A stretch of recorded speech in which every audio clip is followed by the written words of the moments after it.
میں اعلان کرتا ہوں کہ میں سرعام اس خلاف ورزی کروں گا اور 15 سال اور 16 سال اور 12 سال اور 10 سال کے جوانوں کی شادیاں کراؤں گا اور ان میں خود بیٹھوں گا. آپ بتائیں گے کہ پھر آپ کس طرح میرا مقابلہ کرتے ہیں. میں آپ کے قانون کو چیلنج کرتا ہوں, میں آپ کی قانون سازی کو چیلنج کرتا ہوں, میں آپ کی ذہنیت کو چیلنج کرتا ہوں.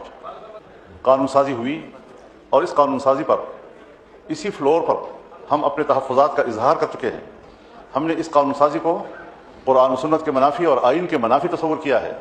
اور اگر ہم نے آپ سے یہ کہا ہے کہ اسلامی نظریاتی کونسل موجود ہے جہاں شریعت انوالو ہو, وہاں کم از کم یہ چیزیں وہاں بھیج دی جائیں تاکہ وہاں سے واضح طور پر رائے آ جائے کہ علماء کرام کیا کہتے ہیں, مذہبی لوگ کیا کہتے ہیں. اس میں آئینی ماہرین بھی ہیں, قانونی ماہرین بھی ہیں, تمام مکاتب فکر کی نمائندگی ہے. لیکن اس طرح آپ نظر انداز کر کے اور پھر قانون کے پیچھے لکھا ہوتا ہے کہ ہم اقوام متحدہ, کبھی FATF, کبھی IMF اور ان کے منشور اور فلاں کے تقاضوں کے مطابق قانون سازی کر رہے ہیں. ہم نے تو اس آئین کا حلف اٹھایا ہے, ہم نے تو اقوام متحدہ کے منشور کا حلف نہیں اٹھایا.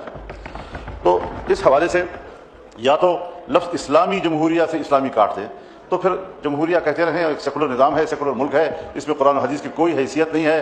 جو شخص جیسے چاہے قانون سازی کرے, کس کی پیروی ہو رہی ہے, کس ایجنڈے کی پیروی ہو رہی ہے, اس پر میں اپنے شدید احتجاج اس ایوان کے فلور پر نوٹ کرا رہا ہوں. اور یہ بات واضح کر دینا چاہتا ہوں کہ ہم ایسے قانون ملک پہ چلنے نہیں دیں گے.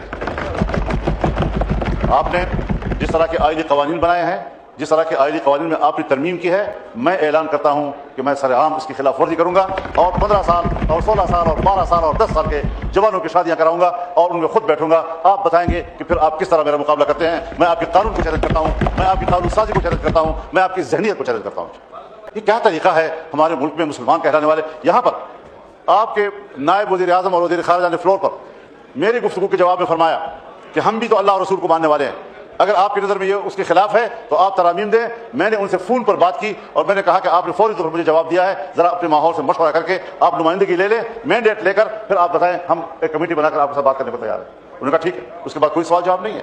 یہ ڈنگ ٹپاؤ والی سیاست جو ہے یہ شاید مناسب نہیں ہے. پاکستان اس طرح کیسے چلے گا؟ آپ تو جمہوریت کو